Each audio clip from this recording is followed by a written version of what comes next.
The latest big real estate market isn't on scenic coastlines or in major cities.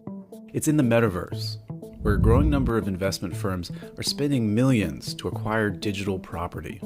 Owning land now in the metaverse is a little bit like buying land in New York 250 years ago. Metaverse real estate isn't all that different from property in the real world.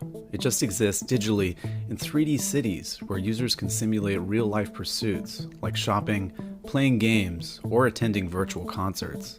There are houses that you can walk into, there are shops that you can go into and buy things. And this real estate in the metaverse is increasingly for sale. The idea behind investing in digital land is that once you own it, you can make money by developing virtual property and leasing it out. We bought it because we want to do something very big there. We want to do something that's immersive and exciting, and in order to do that, you have to have lots of space. Of course, digital real estate is still considered a very risky investment. So what exactly led to this virtual land boom? And what factors make it so valuable?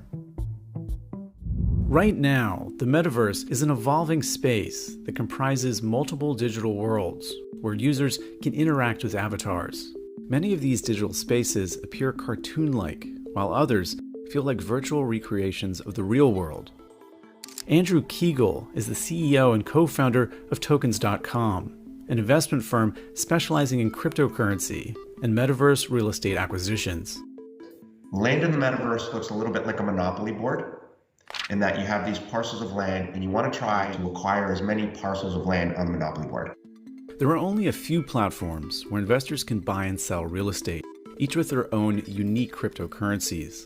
Each platform has a limited number of parcels available for purchase, which is tracked using blockchain technology.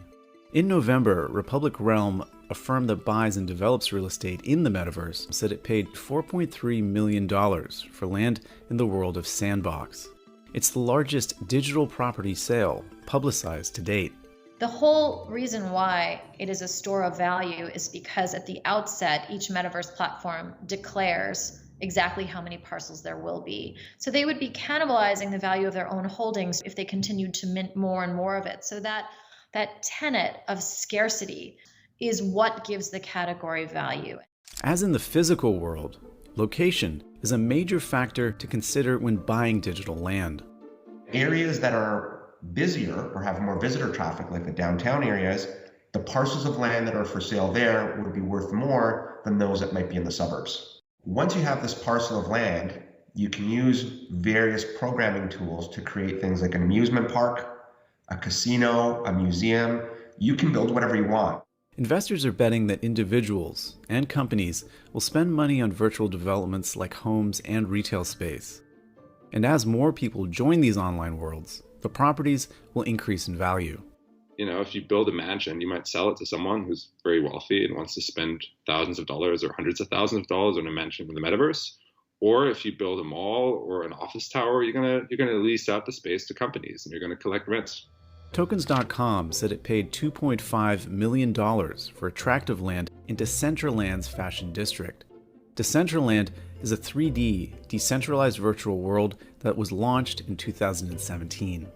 The long-term vision is that we want to turn that property that we've purchased there into the Rodeo Drive or the Fifth Avenue of the metaverse. Our goal is to be the dominant and leading metaverse landlord. Companies pay an architect to design virtual homes or malls, and a game developer to build them.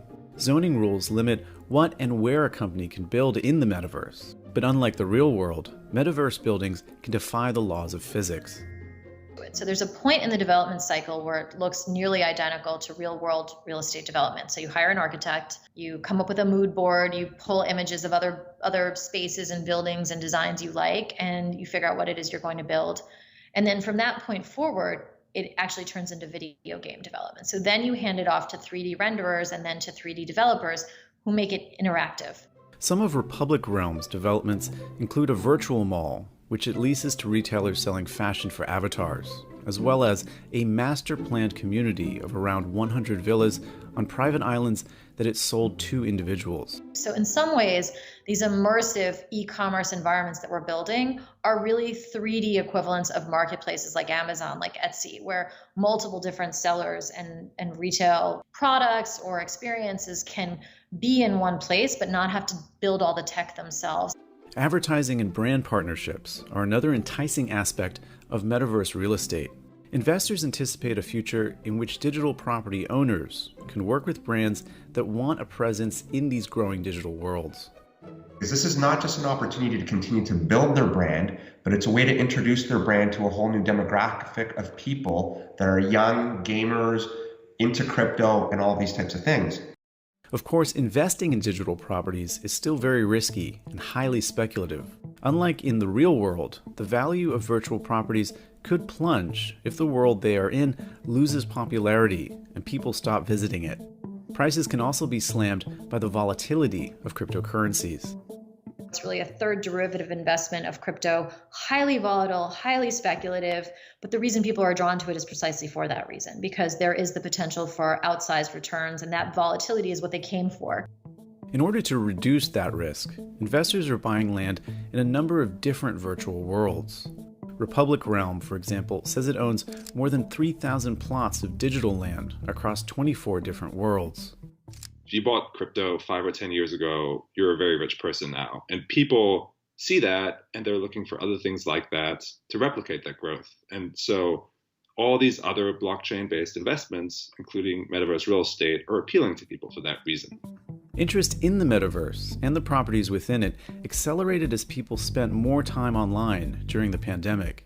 It got an even bigger boost after Mark Zuckerberg announced Facebook's name change to Meta Platforms Incorporated, reflecting the company's focus on creating online worlds in the metaverse. I think the light bulb just went off in a lot of people's minds that said, hey, this is something that's going to continue to appreciate quickly if the trend of people congregating in these environments continues to grow. According to the digital currency investor Grayscale, the global market for goods and services in the metaverse will soon be worth $1 trillion. So the next generation of tech users, which is why Mark Zuckerberg anticipated this and renamed his company, they're going to require from technology an experience that's 3D and immersive. And they are not going to be content with their parents' social media or e-commerce experiences, which are 2D and about scrolling. They're going to want to go meet their friends in what we now call a metaverse, where they can interact in a way that feels much more human and much more normal.